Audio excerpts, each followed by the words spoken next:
Halo Sobat Genbi dan Sobat Rupiah, selamat datang kembali dalam podcast Wantai Sayang dan channel YouTube yang dipersembahkan oleh komunitas penerima beasiswa Bank Indonesia, Komunitas Generasi Baru Indonesia, Koordinator Komisariat Malang.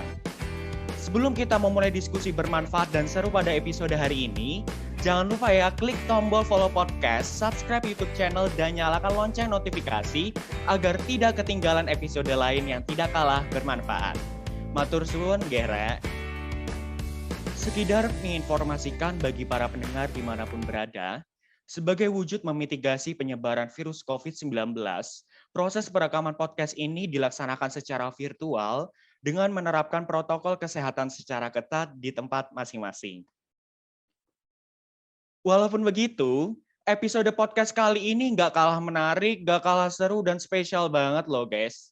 Pasalnya di akhir diskusi kita ini akan ada kuis berhadiah dari kantor perwakilan Bank Indonesia Malang berupa saldo e-wallet masing-masing senilai Rp100.000 untuk 3 orang yang menjawab benar dan beruntung. Hayo, pasti tertarik kan ya? Oke guys, kita mulai aja podcast episode ini. Pada episode keempat podcast seri Jarene BI ini, kita bakal ngebahas lebih lanjut terkait tujuan tunggal dari Bank Indonesia yang sudah dijelaskan pada episode kedua podcast seri Jarene BI yang lalu nih. Kira-kira rekan-rekan masih ingat nggak sih tujuan tunggalnya apa? Kalau lupa bisa banget didengerin ulang ya episode yang lalu dan aku akan informasikan secara singkat aja nih.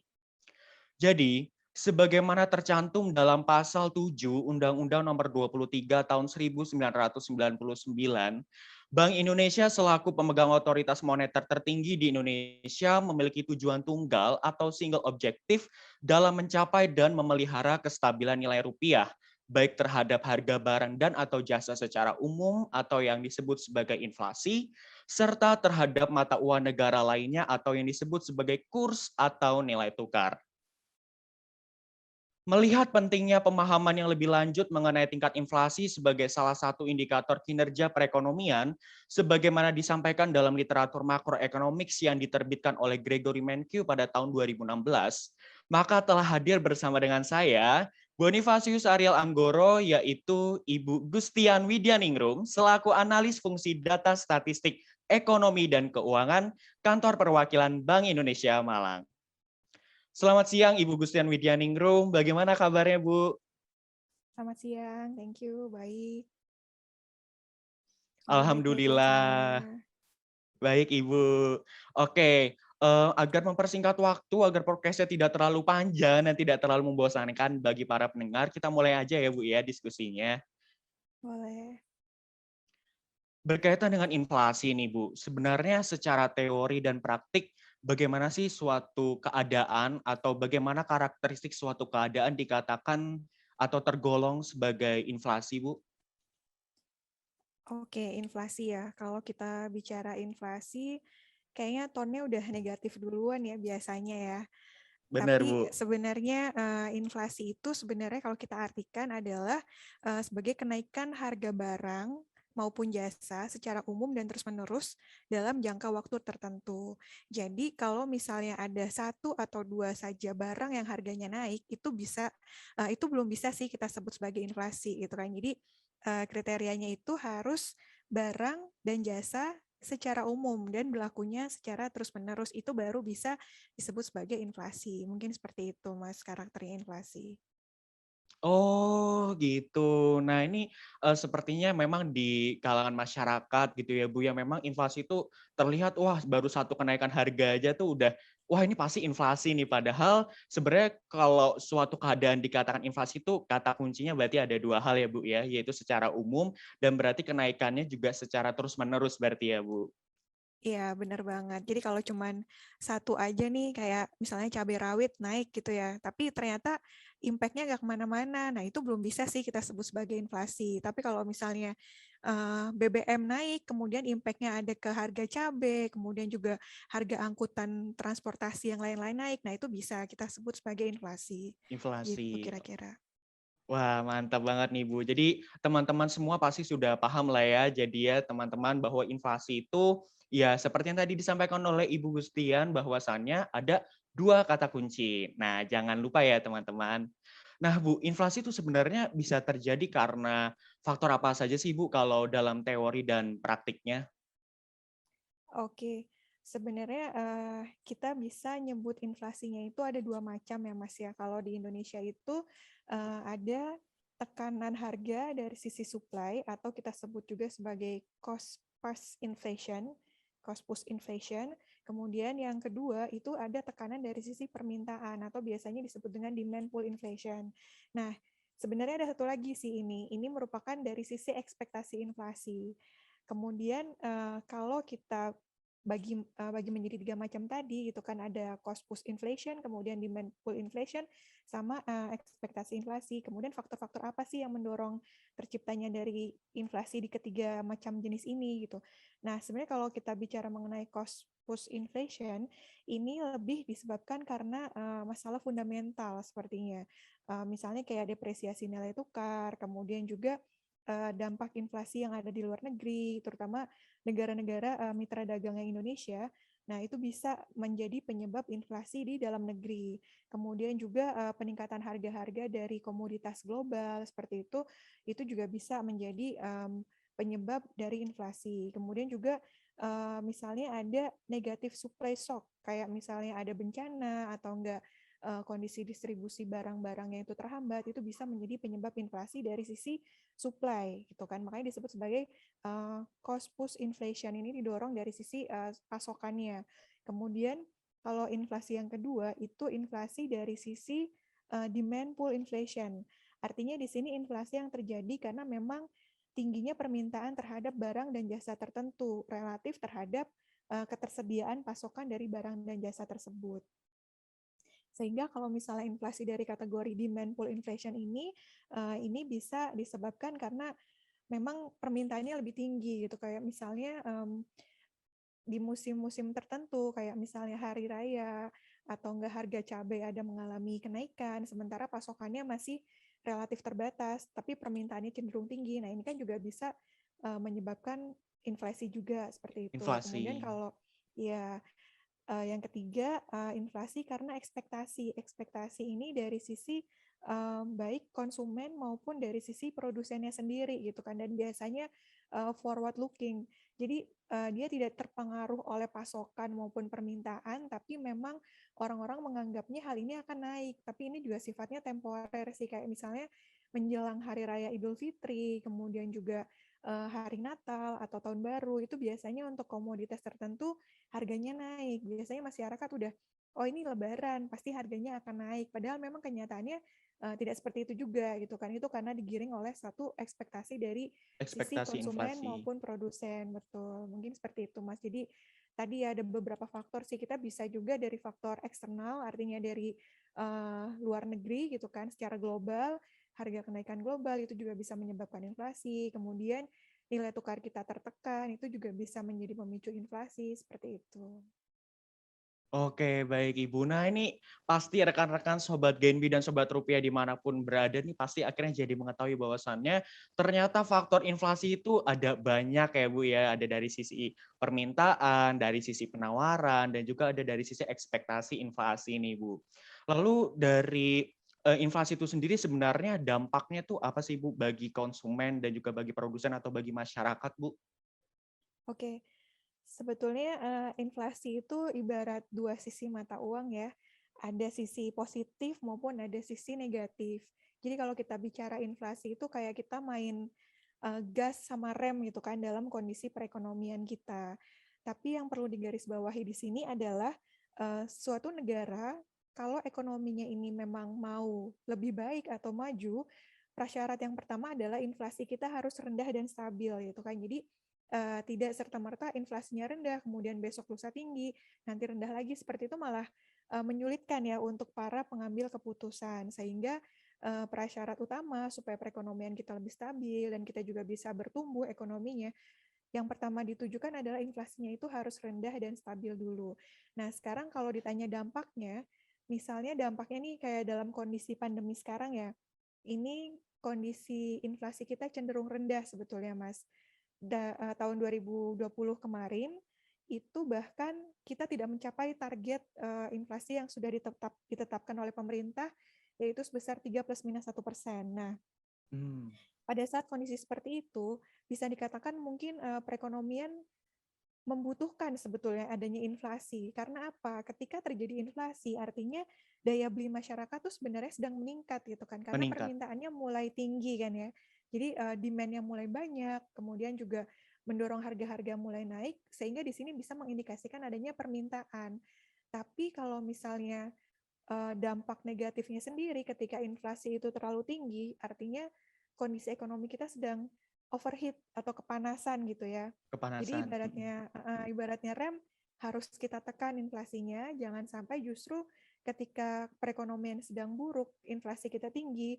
Nah, itu kasihan juga masyarakat yang pendapatan menengah ke bawah atau masyarakat dengan kategori miskin itu bisa akan menjadi semakin miskin. Karena apa? Daya belinya akan semakin berkurang dengan adanya Berkurang. inflasi gitu. Karena inflasi ini ibaratnya apa ya, sesuatu yang tidak kasat mata yang itu bisa mengurangi daya beli kita gitu. Kayak contohnya Mas Ariel nih beli bakso yang tadinya harganya satu porsi bisa 8.000, tapi gara-gara inflasi terus sekarang harganya jadi 12.000. Nah, dua itu belas kan ribu. iya, itu mengurangi daya beli dari masyarakat kan sebetulnya gitu kan. Tapi inflasi pun dibutuhkan dalam kondisi saat ini, di mana kita tahu ya karena dampak pandemi kan pertumbuhan ekonomi mengalami kontraksi. Nah, gimana Kontraksi. caranya untuk membooster perekonomian ini? Kita juga sebenarnya perlu inflasi yang sedikit lebih tinggi gitu kan, dan itu relatif stabil tentunya. Mungkin seperti itu dampaknya, Mas. Jadi nggak melulu negatif sih sebenarnya dampaknya inflasi gitu ya, ada juga sisi positifnya. Sisi positifnya. Oke, Bu. Jadi, sebenarnya kalau kita berbicara inflasi itu kan berarti suatu tingkat ya, tingkat inflasi seperti itu ya, Bu. Dan, ada secara teori pun juga mengatakan bahwa tingkat inflasi itu ada bisa tergolong inflasi rendah, inflasi sedang, ada inflasi tinggi, dan juga hiperinflasi seperti itu. Nah, kalau dalam praktiknya indikator atau indeks apa saja sih, Bu, yang biasanya dilakukan atau biasanya digunakan oleh bank sentral di Indonesia, dalam hal ini adalah Bank Indonesia, untuk mengukur suatu tingkat inflasi di masyarakat dalam kurun waktu tertentu nih, Bu? Oke, sebetulnya yang melakukan perhitungan inflasi itu dilakukan oleh BPS ya Mas ya. Nah, perhitungan Hmm, inflasi ini didasarkan dengan indeks harga konsumen atau IHK. Nah, dari IHK ini berdasarkan Classification of Individual Consumption by Purpose atau KOICOP, itu akan Koikop. dikelompokkan menjadi 7 kategori inflasi. Ada bahan makanan, kemudian makanan jadi, minuman dan tembakau, terus juga ada perumahan, ada sandang, ada kesehatan, pendidikan dan olahraga, transportasi dan komunikasi. Nah, 7 kelompok ini di dalamnya ada beberapa macam komoditas itu. Kalau untuk Kota Malang kurang lebihnya itu ada 400 komoditas yang dipantau Hmm. setiap bulannya melalui survei biaya hidup oleh BPS. Nanti hasil dari survei biaya hidup dari masing-masing komoditas tadi itu akan diindekskan yang disebut dengan indeks harga konsumen Harga tadi yang konsumen. digunakan sebagai pengukur dari inflasi itu tadi gitu. Oke, berarti kita bisa ketika mengatakan tingkat inflasi sekian persen itu berarti sebenarnya adalah perubahan kenaikan dari indeks harga konsumen berarti ya, Bu, ya? Betul. Oke, nah Bu, melihat ditetapkannya inflasi sebagai salah satu aspek stabilitas nilai rupiah, maka apa saja sih kebijakan yang biasanya diterapkan oleh Bank Indonesia dan juga kementerian dan lembaga, atau mungkin dalam hal ini adalah Bank Indonesia, untuk mencapai inflasi yang rendah dan stabil, Bu? Oke. Di sini Bank Indonesia ini kan melakukan beberapa upaya sebenarnya ya untuk mengelola tekanan harga yang berasal dari sisi permintaan agregat atau agregat demand, kemudian direlatifkan terhadap kondisi sisi penawarannya. Nah, Hmm, merespon kenaikan inflasi yang disebabkan oleh faktor yang sifatnya shock atau kejutan, karena ini sifatnya hanya sementara, sehingga kebijakan yang dilakukan oleh Bank Indonesia ketika berhadapan dengan inflasi adalah lebih ke arah faktor-faktor apa yang pengaruhnya dirasa secara fundamental seperti itu. fundamental. Nah, di sini juga Bank Indonesia, um, kita dalam tataran teknis ya, Bank Indonesia bersama dengan pemerintah itu membentuk satu tim yang namanya tim koordinasi penetapan sasaran, Hmm. pemantauan dan pengendalian inflasi atau tim pengendalian inflasi di tingkat pusat pada tahun 2005. Nah, anggota tim pengendalian inflasi ini terdiri dari Bank Indonesia, kemudian kementerian teknis yang terkait di pemerintahan seperti Kementerian Keuangan, Kemendagri, Kementerian Perdagangan, Kementerian Pertanian, Kementerian Perhubungan, Kementerian Energi dan Sumber Daya Pusat menjadi di masing-masing daerah gitu. Ke level daerah, nah ini tentu saja pemerintah daerah dengan Bank Indonesia bekerja sama untuk melakukan pemantauan atau pengendalian terhadap inflasi, baik dari sisi ketersediaan pasokan, kemudian distribusi, juga dari sisi harganya seperti apa, itu yang kita pantau setiap bulannya rata-rata. Mungkin gitu. Oke, wah ini pengetahuan baru nih teman-teman bahwasannya memang untuk mewujudkan inflasi yang rendah dan stabil ini Bank Indonesia tidak bisa sendirian ya Bu ya, tetapi benar-benar dia berkolaborasi, bersinergi dengan kementerian dan juga lembaga, dalam hal ini juga ada pemerintah daerah juga untuk mewujudkan inflasi yang rendah dan stabil. Oke Bu, sebagai penutup nih Bu, melihat responsivitas masyarakat dan para pelaku pasar yang selalu menanti keputusan hasil rapat Dewan Gubernur atau RDG setiap bulannya terkait tingkat suku bunga acuan kebijakan Bank Indonesia, yaitu BI 7 Days Reverse Repo Rate, sebenarnya bagaimana sih Bu pengaruh tingkat BI 7 Days Reverse Repo Rate terhadap pencapaian target inflasi yang telah ditetapkan bersama pemerintah Bu? Oke, terkait dengan BI 7 Days Reverse Repo Rate itu kan merupakan suatu suku bunga acuan dari Bank Indonesia ya. Nah, kalau misalnya kaitannya seperti apa, jadi kondisinya seperti ini, Mas. Kalau misalkan kondisi inflasi kita kayak sekarang ya, ini kan cenderung rendah, ekonomi sedang mengalami perlambatan. Lantas kebijakan atau suku bunga kebijakan yang harus diterbitkan oleh Bank Indonesia nanti sifatnya seperti apa? Apakah akan dinaikkan, apakah tetap atau apakah turun? Nah, ini Turun. salah satunya yang berdampak adalah dari sisi inflasinya. Kita lihat dulu. Ketika inflasi kita rendah, eh, Bank Indonesia cenderung akan menetapkan kebijakan moneter yang sifatnya akomodatif. Dalam hal ini, suku bunga kebijakannya biasanya diturunkan ya. Karena apa? Ketika inflasi rendah, justru kita akan mendorong pemanasan untuk ekonomi kita supaya bisa lebih tumbuh lagi. Nah, salah satu upayanya adalah kita menurunkan tingkat suku bunga supaya nanti masyarakat secara logika ekonominya ketika suku bunga ini turun, pemerintah akan masyarakat akan pilih saving atau akan pilih consumption, tentu akan pilih Consumption. consumption kan.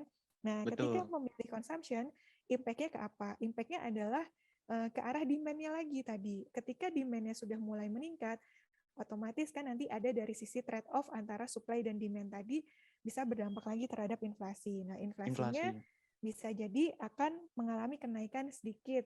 Ketika inflasi mengalami kenaikan sedikit, tingkat konsumsi naik, akan mendorong tingkat pertumbuhan ekonomi gitu.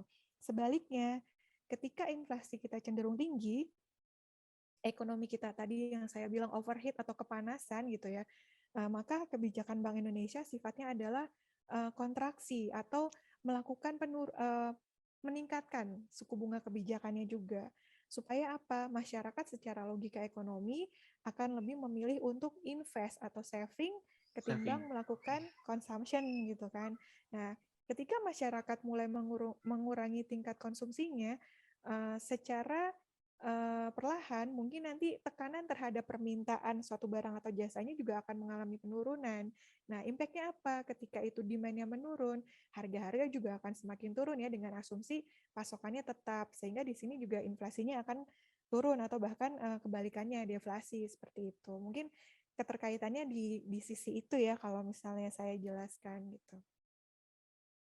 Oke, berarti kalau boleh kita katakan secara teoritis, berarti nanti pada akhirnya tingkat suku bunga kebijakan ini pada akhirnya akan ditransmisikan ke berbagai spektrum suku bunga dan transmisi kebijakan moneter dari Bank Indonesia yang pada akhirnya akan berpengaruh terhadap sisi demand dari perekonomian seperti itu ya Bu ya.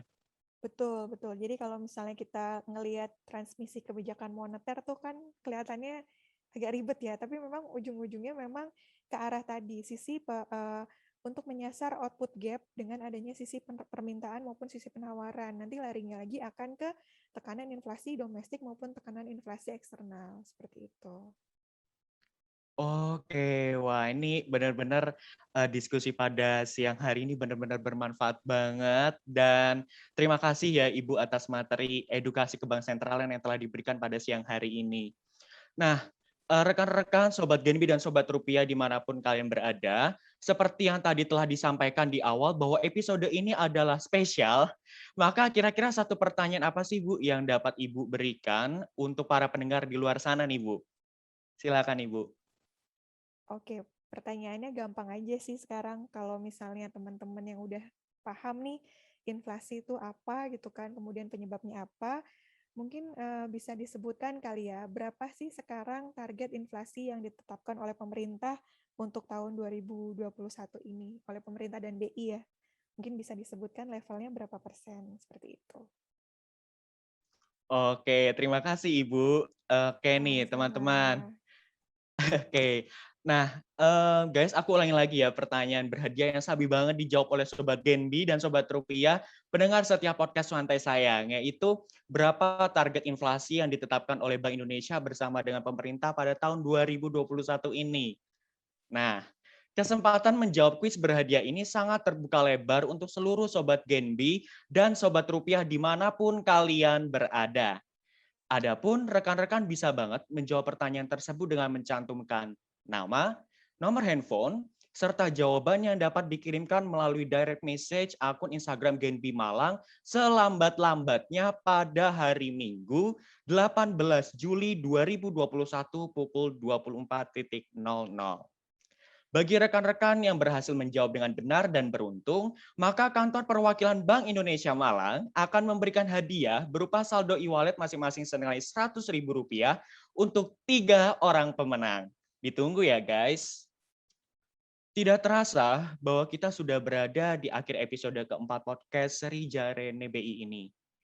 Kiranya segala hal yang tadi telah disampaikan oleh Ibu Gustian Widyaningrum selaku analis fungsi data statistik ekonomi dan keuangan, Kantor Perwakilan Bank Indonesia Malang dapat memberikan pemahaman dan pengetahuan yang jelas terkait dengan konsep inflasi ya. Juga saya mengucapkan terima kasih kembali kepada Ibu Gustian Widyaningrum selaku narasumber dari Kantor Perwakilan Bank Indonesia Malang yang telah dengan setia memberikan waktunya untuk berkolaborasi dengan komunitas generasi baru Indonesia Korkom Malang untuk memberikan edukasi ke bank sentralan kepada para pendengar ya Bu. Bagi para pendengar nih, iya Ibu. Nah, bagi para pendengar, jangan kemana-mana dulu ya. Sebelum episode podcast kali ini berakhir, sabi banget Sobat Genbi dan Sobat Rupiah turut membagikan episode dan atau podcast dan atau YouTube channel ini pada laman sosial media masing-masing. Dengan begitu, rekan-rekan turut berkontribusi terhadap meningkatnya literasi kebank sentralan dan perekonomian bagi kerabat rekan sekalian dan masyarakat. Sekian episode keempat podcast seri Jarene BI ini. Saya Bonifacius Ariel Anggoro dan Ibu Gustian Widyaningrum izin pamit undur diri. Sampai berjumpa pada episode podcast berikutnya. Stay safe, keep hoping, and siare. Genbi, energi untuk negeri. Genbi Malang, Suantai Sayang, Oi Sam.